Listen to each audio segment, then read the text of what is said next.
شادی کی پہلی رات خاوند کمرے میں داخل ہوا اور کمرے کا دروازہ بند کر دیا اور بیوی کے قریب آ کر بیٹھ گیا۔ سب سے پہلے اس نے اپنی بیوی کو سلام کیا۔ اس کے بعد اپنی بیوی کو 5000 حق مہر دینے لگا۔ بیوی نے کہا، میں نے حق مہر نہیں لینی، میں آپ کو معاف کرتی ہوں۔ خاوند نے دوسری بار حق مہر دینے کی کوشش کی۔ بیوی نے پھر سے وہی جواب دیا کہ میں نے نہیں لینے۔ پھر خاوند نے تیسری بار حق مہر دینے کی کوشش کی۔ بیوی کا پھر سے وہی جواب تھا۔ خاوند نے وہ پیسے اپنے بٹوے میں رکھ لیے اور کچھ وقت کے لیے سوچوں میں گم ہو گیا کہ کتنی توکل اور وفا والی بیوی ہے جو پیسوں سے زیادہ مجھے ترجیح دے رہی ہے۔ اس کے بعد خاوند نے اپنی بیوی کو منہ دکھائی کے لیے 5000 دیے۔ بیوی نے منہ نہ دکھایا۔ خاوند نے 10,000 دیے۔ بیوی نے پھر سے منہ نہ دکھایا۔ پھر خاوند نے 15,000 دیے۔ بیوی نے پھر بھی منہ نہ دکھایا۔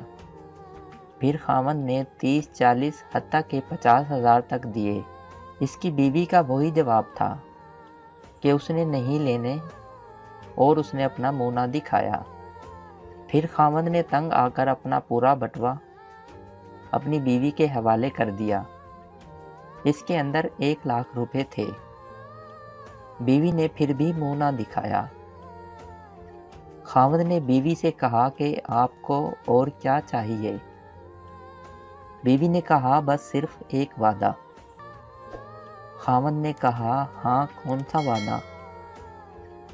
بیوی نے کہا، مجھ سے ایک وعدہ کرو کہ مجھے کبھی چھوڑو گے تو نہیں؟ تو خاوند نے شادی کی پہلی رات بیوی کو نہ چھوڑنے کا وعدہ کر لیا۔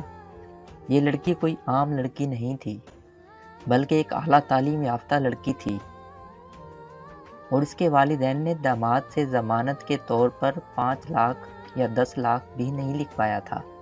بے شک اس میں کوئی شک نہیں کہ ایسی عورتیں نصیب والوں کو ملتی ہیں جو صرف اپنے خاوند سے پیار کرتی ہیں۔ ان کی نظروں میں پیسوں کی کوئی اہمیت نہیں ہوتی۔ ایسی بیویاں معاشرے کے لیے مثالی ہوتی ہیں، جن کی وجہ سے ہمارا معاشرہ چل رہا ہے۔ زندگی کی ایک تلخ حقیقت یہ بھی ہے کہ عورت غریب کے گھر میں پیسہ اور امیر کے گھر میں محبت تلاش کرتی ہے۔ میری دعا ہے کہ اللہ پاک تمام لڑکیوں کے نصیب اچھے کرے۔ آمین۔